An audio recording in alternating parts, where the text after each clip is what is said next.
आपको आमंत्रित करता हूं कि आप आवें और अपने अभिव्यक्तों से हमें अभिव्यक्त करें। आदरणीय मुख्य अतिथि जी।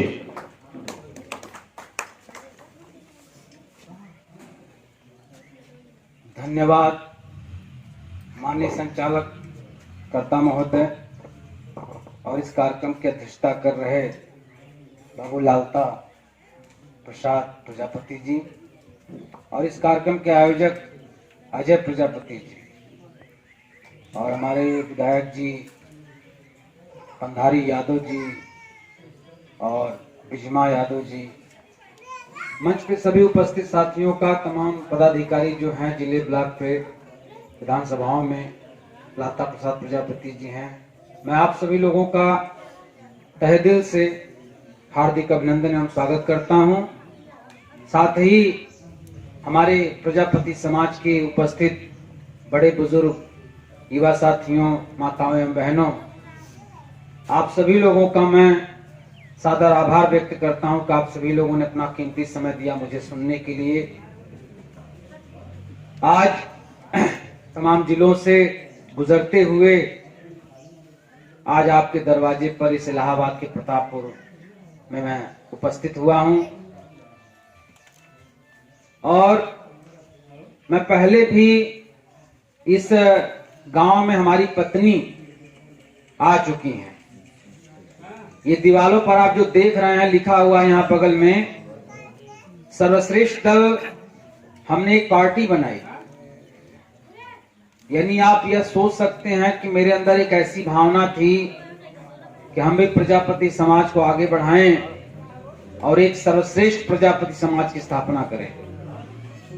इसके लिए हम साथियों तमाम जिलों में हमारे जंग बहादुर प्रजापति जी, मनोज मौर्य दूसरे समाज से होने के बावजूद भी वो प्रजापति समाज को जगाने के लिए निकले और 68 जिलों में जाकर के दरवाजे दरवाजे से, घर घर से बुला करके प्रजापति लोगों को एक कैडर के माध्यम से इस बात को बताए कि अपना भी एक झंडा होना चाहिए, अपना भी एक नारा होना चाहिए, अपना भी एक राजनीतिक घर होना चाहिए, अपना भी एक नेतृत्वकर्ता होना चाहिए।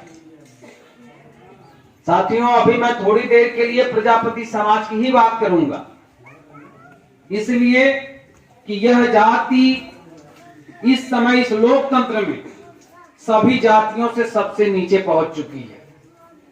इसका आखिरी पैदान चल रहा है, इससे नीचे एक भी जाति बची नहीं है। आपको लगता है कोई एक जाति बची है इसके नीचे? थोड़ा सोच के बता दीजिए। केवल उसका कारण सिर्फ एक है कि एकजुट न होना, इसका एक नेतृत्व न होना, एक नेता न होना। नेता बहुत है, नेता हर जिले में है, हर गांव में है, लेकिन शीर्ष नेता एक भी नहीं है इस समाज का। उस शीर्ष नेता की तलाश में यह समाज भटक रहा है और आज अपने आप को एक ऐसी स्थिति में पहुंचा चुका है कि अगर पुनः सवर्णों की ये सरकार भारतीय जनता पार्टी अगर पुनः बनी तो आपकी स्थिति इतनी बदतर हो जाएगी कि जिस लेवल में आज के 40 साल 50 साल पूर्व दलित समाज जीवित रहता था। इस बात को संपूर्ण रूप से समझने का प्रयास कीजिए। और हम जब यह राजनीतिक पार्टी का निर्माण किया आपके लिए, तो इसी बीच एक आदमी ने और एक दुकान खोल ली प्रजापति समाज के लिए। मैं इधर बीज लगाता गया, पेड़ लगाता गया, वो आदमी पीछे से उखाड़ता गया। यह कहकर उखाड़ता गया कि वो तो लुटेरे हैं, वो तो चोर हैं। अभी मैं बताऊं यहीं पर ये लालता प्रसाद अध्यक्ष, आइए भाजी खड़े हो जाइए।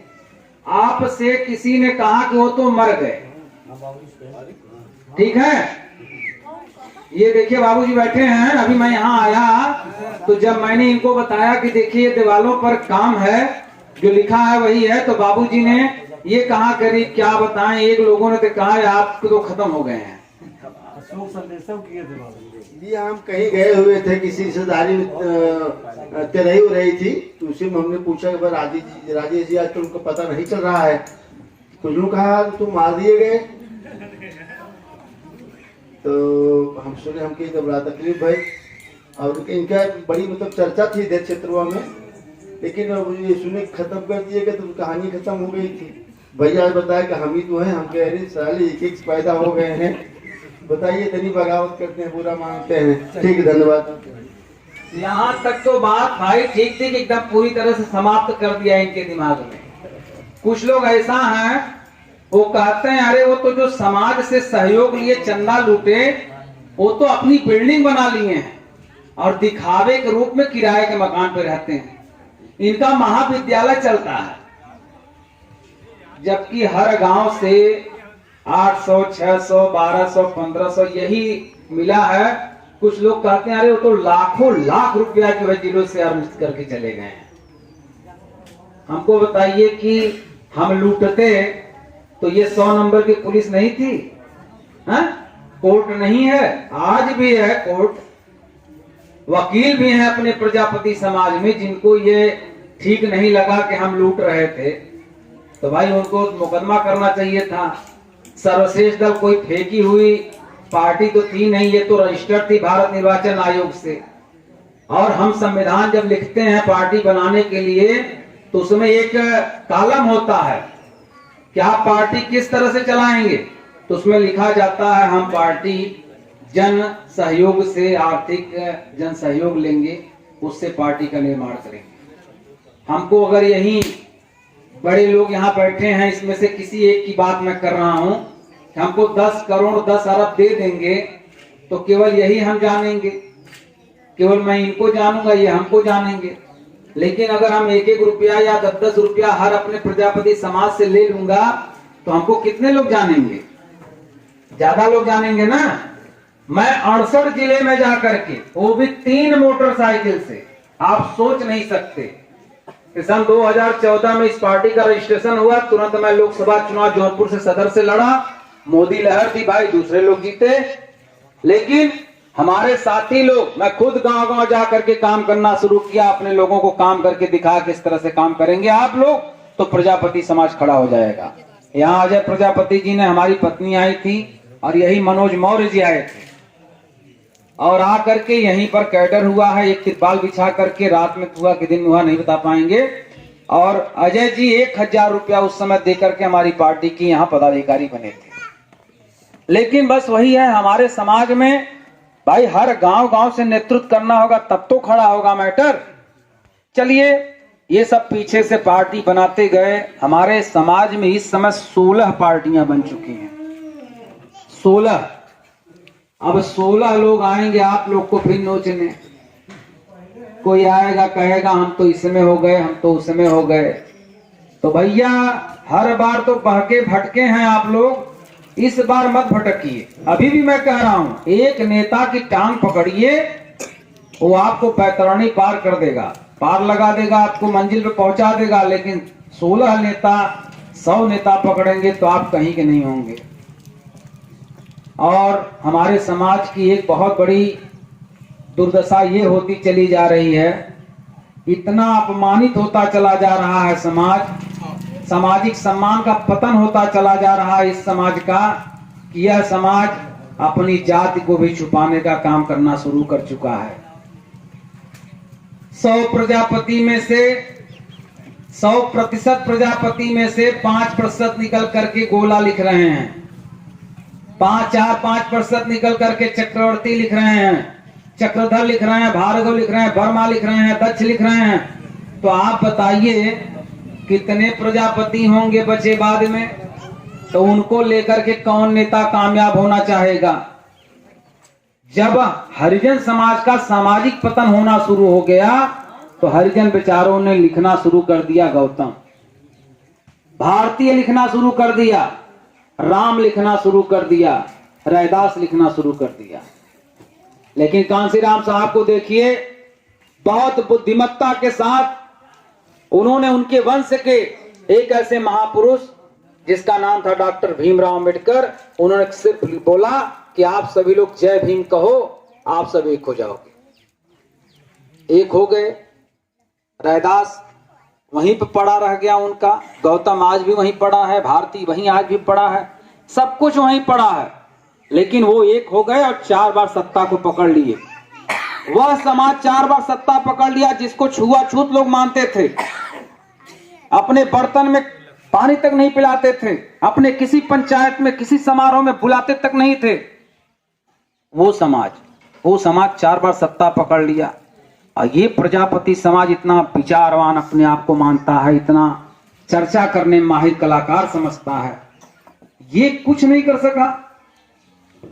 ये कैसे हो सकता है? उसका कारण एक यही है कि इस समाज में एक ऐसा समाज बन चुका है जो मिट्टी से लिपा पोता रहता है।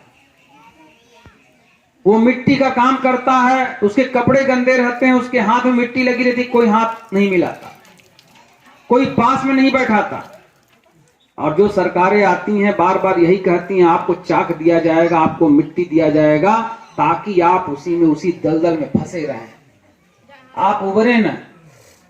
आप खुद सोचिए कि जिस समाज में आप ही के समाज के वो लोग निकल करके इंजीनियर, कुछ लोग बन गए, कुछ लोग डॉक्टर बन गए, कुछ लोग मास्टर बन गए। आप भी अपने बेटे को इस मट्टी के काम से आजादी दिलाइए, क्योंकि यह उतना बेहतर काम अगर होता तो बड़े बड़े उद्योगपति यही काम कर रहे होते। आपकी कला, अगर इसको मानते हैं आपकी कला है, तो उन लोगों को भी यह कला अपना लेनी चाहिए थी।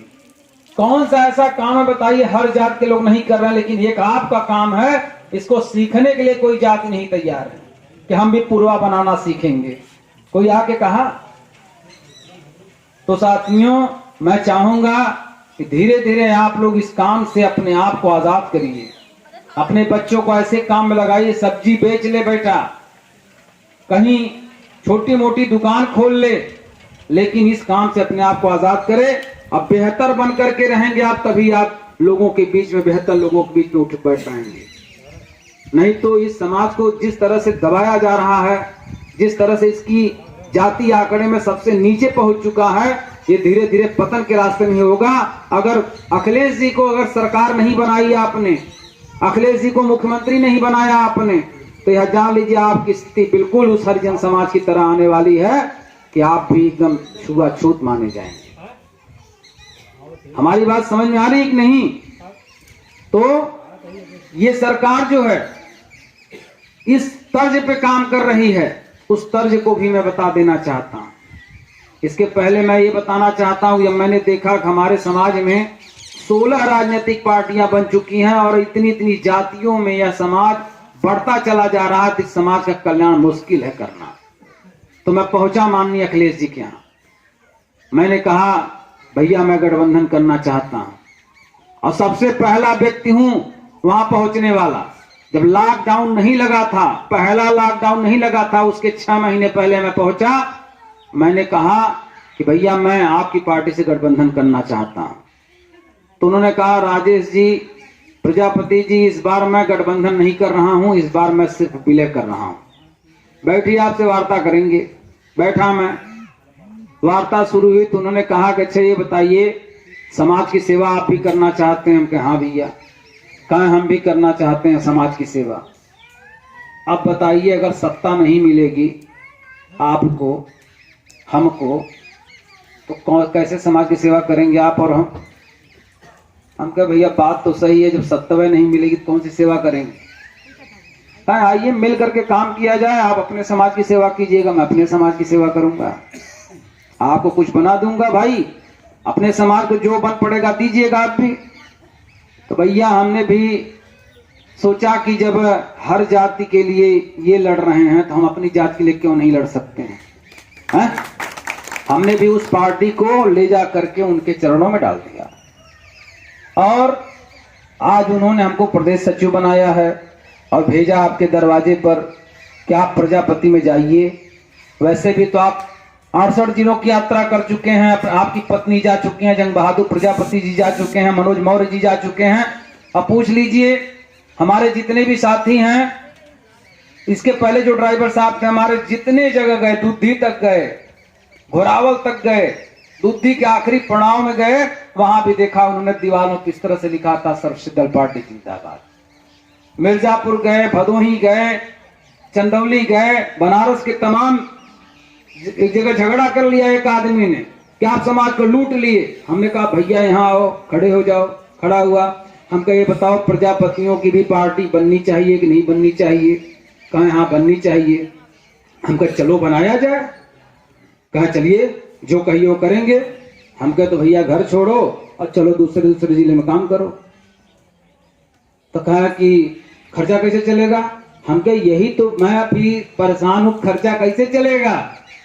और समाज सोचा नहीं, खाली कहता हम लूट ले गए, चुरा ले गए, बहका लिए।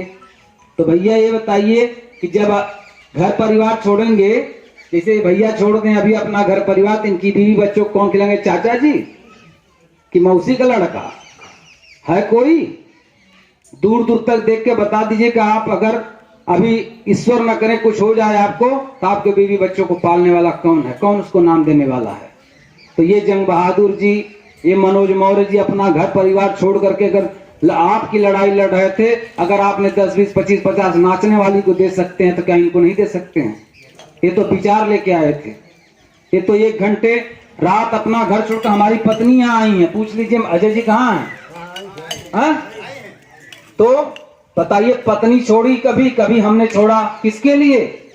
हम भी तो दुकान खोल के बैठ सकते थे, मीठे की दुकान पे नौकरी कर सकते थे, सब्जी की दुकान खोलते, 2000, 200, 300, 400 कमाते, पेट तो पाली लेते ना। लेकिन हम लड़ाई लड़ने आप किया है, और आप इसलिए नहीं खड़े हुए क्योंकि यहाँ से कोई जिला अध्यक्ष नहीं खड़ा हुआ। और जो अजय प्रजापति जी 1000 रुपया दिए थे भैया, आज आ रहा हूँ मेरी मृत्यु के बाद, इन्हीं बाबूजी को पता चला मैं तो समाप्त हो चुका हूँ, तो अजय जी समाजवादी पार्टी में जुड़े हुए हैं, तो मैं भी जुड़ गया हूँ। अब आया, दोनों लोग साथ मिले, पहले भी साथ थे, आज भी साथ हैं। एक अच्छी विडंबना है कि पहले भी साथ थे, 1000 रुपया दे करके समर्पित हुए थे। कहाँ? सर्वश्रेष्ठ दल पार्टी में, प्रजापतियों को सर्वश्रेष्ठ बनाने के लिए। लेकिन आज देखिए पता भी चल गया इनके पिताजी को तो मार दिए गए हैं। तो हम उधर से घूम करके चले आए जब अखिलेश जी ने भेज दिया आपके दरवाजे पे। तो साथियों, यह सरकार केवल इस आधार पे काम कर रही थी कि एक राजा था, उसने गांव वालों को कहा कि आप लोग आइए हमारे यहाँ, 2-3 दिन 4 दिन फ्री का भोजन मिलेगा। जो रसमलाई खाना चाहे रसमलाई भात खाएं, जो मीट मटन मुर्गा खाना चाहते हैं वो भी खाएं, जो शुद्ध शाकाहारी है उसके लिए भी भोजन है। खूब बढ़िया व्यवस्था है, आप लोग आइए और भोजन कीजिए, आराम से सोइए रहिए खाइए। तो जानते हैं भीड़ कितनी पहुंची? जहां एक आदमी जाता है बुलाने पर 2-3 आदमी पहुंचे घर वाले, अब पहुंच करके विधिवत भैया जो जिसको मर्जी कहा वो दबा दबा के खाया, सोया रात में। सुबह हुई तो सुबह होती है तो क्या होता है खाने के बाद? सुबह होती है तो भैया सबको निपटान लग जाती है। तो सबको निपटान लगी, बढ़िया बढ़िया खाए भी थे। तो पूछे राजा के सैनिकों से भैया निपटना कहाँ है? कहे भैया निपटना तो उधर है व्यवस्था, लेकिन वहां निपटने का चार्ज जो है 500 रुपए है। सब कहा भैया ये बताइए कि फ्री का भोजन तो खिलाया इन्होंने और 500 रुपया निपटान, तो भैया हमारे पास में नहीं है तो आप भोगिए। तो जिनके पास 500 रुपए थे वो लोग जाके निपटे, और जिनके पास नहीं थे वो बहुत छटपटाए। कोई दीवार फांद करके भागा, जहां जाकर हुआ वहीं निपटा। तो ये सरकार क्या की है? फ्री का सिलेंडर कनेक्शन ले लीजिए, फ्री का बिजली कनेक्शन ले लीजिए, फ्री में 0 बैलेंस खाता खुलवा लीजिए, इनकमिंग फ्री, सब कुछ फ्री, 5 किलो राशन फ्री है। लेकिन निपटाने का चार्ज कितना ले रही है? पहले तो खाता में आता था, सिलेंडर लेने पर 300-400 रुपया आपके खाते में रिटर्न हो जाता था। अब चूंकि इनको पता है कि अब अगली सरकार बननी नहीं है, क्योंकि ये पिछड़े और दलित जाग रहे हैं और इनको अब धोखे में रखना खतरे से खाली नहीं है। और जहां तक अभी आपने कहा कि बिजमा जी का, यानी बिजमा यादव जो यहाँ विधायक जी बैठी हैं तो उनका नाम ही काफी है। यही कहा था ना भैया आपने। तो मैं आपको बता रहा हूं नाम में कितनी बड़ी शक्ति है कि न राम का नाम बड़ा, न कृष्ण का नाम बड़ा, सबसे बड़ा नाम आपका। अगर आप नहीं समझे तो इससे बड़ा मूर्ख इस धरती पर कोई दूसरा जानवर नहीं है। ठीक है, अपने नाम को जिसने बेच दिया, जो अपने नाम को नहीं बेच पाया वो दूसरे का नाम बेच करके पैसा कमा लिया। और अब तक देश में यही होता आया है। अगर अपने नाम को अगर आप भुना सकते हैं तो भुना लीजिए। विधवा जी ऐसे ही नहीं इन्होंने कह दिया, उन्होंने अपने आप को, अपना व्यवहार आप लोगों के बीच में पिरो दिया, अपने आप को ला के आपके लिए खड़ा कर दिया, आपकी समस्याओं में शरीक हो गई, आपके सुख दुख में खड़ी हुई, तब जाकर के उनका नाम आज बिक रहा है। तो आप भी अपना नाम आप बेच सकते हैं। और रही बात रामराज, ये सब पूरी कल्पनाएं हैं। आज जैसे युग चल रहा है, ताकतवरों की दुनिया है, तब भी ताकतवरों की दुनिया थी। और जाति के नाम पर हमको बहकाया जा रहा है, हमको बताया जा रहा है कि तुम छोटे हो, छोटे आकार में रहो। लेकिन अगर आप देख लीजिए, आप ही की जाति में पैदा हुए बहुत से लोग इतने बारूद बन चुके हैं, वो बहुत कुछ बन चुके हैं, और आप भी बन सकते हैं, बशर्ते बनाने का काम कीजिए। नोटबंदी तो सिर्फ राजनीतिक पार्टियों को घुटने पर टिकाने का एक खेल था, एक षड्यंत्र था। वो तो चाहते थे। आप खुद देखिए, आजादी जब मिली तो यहाँ महारानी विक्टोरिया छाप रुपया चलता था, और सरकार जब बदली तो विक्टोरिया छाप रुपया सब जब्त किया जाने लगा, और जब्त कर लिया गया, और भारतीय रुपयों का प्रचलन शुरू हुआ। और अब तक भारतीय रुपयों का प्रचलन ही चल रहा है। और इन्होंने 1500 के नोट एक्स्ट्रा लाने के बाद इन्होंने क्या किया कि नोटबंदी कर दी जाए, 1500 की नोटें जो है गायब कर दी जाए।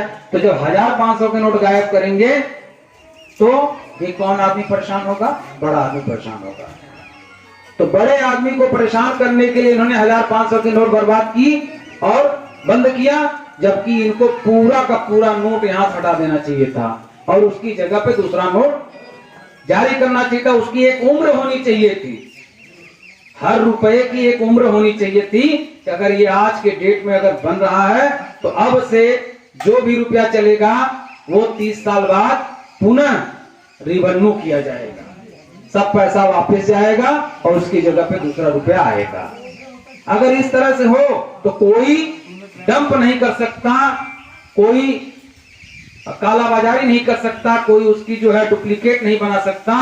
लेकिन ये सब सरकार नहीं चाहती है, वो तो अपने बच्चों का भविष्य संवारने में लगी हुई है, ताकि आपके बच्चे भीख मांगते नजर आए। वो इतना कब्जा कर लेना चाहती है कि अगर आपका बेटा बंबई, गुजरात, सूरत जाकर के काम करे तो उसको वहां का उद्योगपति, वहां का मालिक 1000 रुपए महीना मजदूरी देने की बात करे, तो वो अपना पेट पालेगा कि आपका पालेगा? आपका मकान बनवाने की बात सोचेगा कि अपना पेट वहां पालेगा? तो ये सरकार इस तरह से कब्जा कर रही है। वो कब्जा नहीं कर रही, वो अपने बच्चों का 2, 4, 6 पीढ़ी, 10 पीढ़ी का भविष्य बनाना चाह रही है, और आपकी कई पीढ़ियां बर्बाद कर देना चाह रही है। आप लुंजपुन, कमजोर, असहाय, एकदम थके हुए दिखें, ताकि आपका हिस्सा आराम से खाया जा सके, ताकि आप संघर्ष न कर सकें, आप मांग न सकें। और आज अखिलेश यादव जी एक आवाज बन करके आए हैं, वो पिछड़ियों को लामबंद करना चाहते हैं। इसलिए मुझे भी उन्होंने भेजा है आपके दरवाजे पर। जो विश्वकर्मा है वो विश्वकर्मा जी के यहाँ जा रहा है, जो मौर्य है वो मौर्य के यहाँ जा रहा है, जो पटेल है पटेल के यहाँ जा रहा है। आप देख लीजिए। और ये सब बदनाम करने का काम अखिलेश जी को हमेशा करते आए हैं।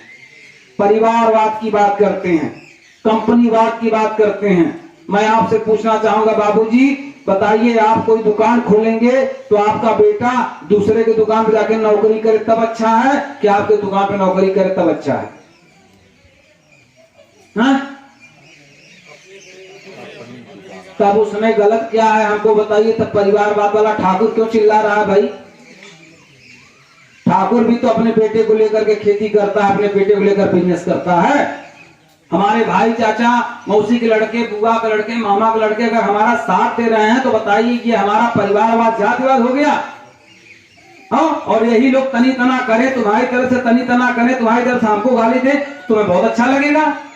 और तुम वैसे भी बदनाम करने की ये एक सोच बना ली है कि बदनाम करना है, हर दृष्टिकोण पे, हर स्तर पे बदनाम करना है, तो तुम कुछ भी इल्जाम लगाओगे।